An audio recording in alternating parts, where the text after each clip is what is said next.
जिस व्यक्ति के पास संतुष्टि नहीं है, उसे कितना भी मिल जाए वह असंतुष्ट ही रहेगा। श्री कृष्ण जी कहते हैं, जिस व्यक्ति को आपकी कद्र नहीं, उसके साथ खड़े रहने से अच्छा है आप अकेले रहे।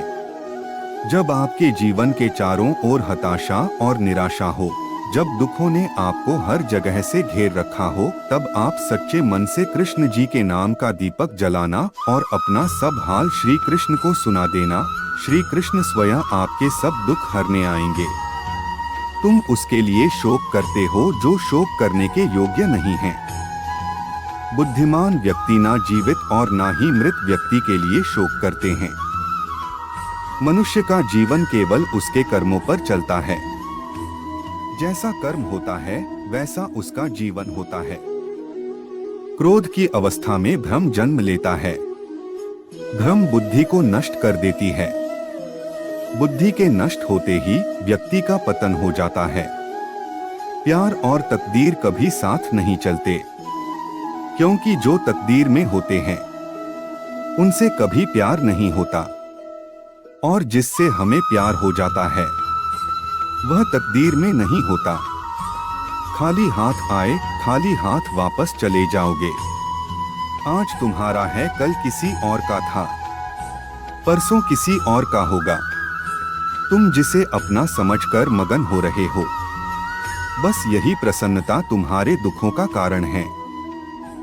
हर कीमती चीज को उठाने के लिए झुकना ही पड़ता है। माँ और पिता का आशीर्वाद भी इनमें से एक है। वह जो सभी इच्छाएं त्याग देता है। मैं और मेरा की लालसा तथा भावना से मुक्त हो जाता है, उसे शांति प्राप्त होती है।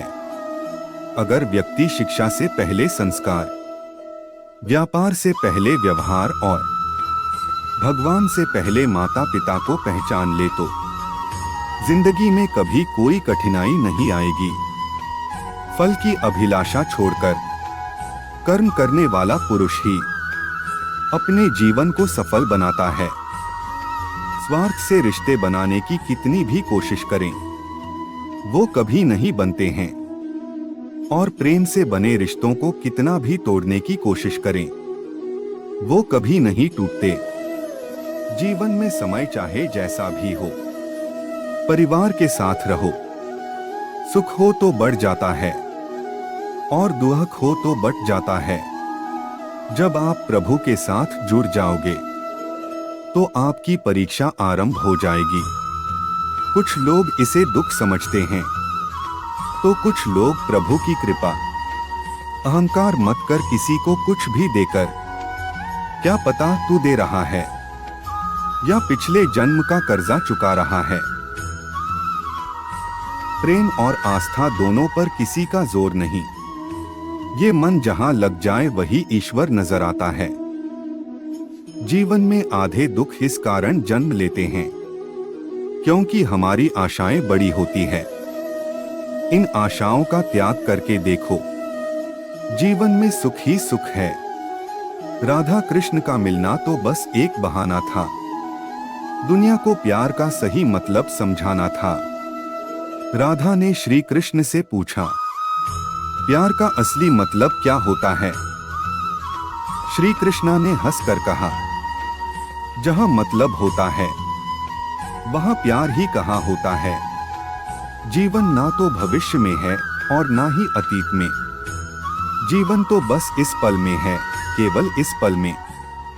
प्रेम एक ऐसा अनुभव है जो मनुष्य को कभी परास्त नहीं होने देता, और घृणा एक ऐसा अनुभव है जो मनुष्य को कभी जीतने नहीं देता।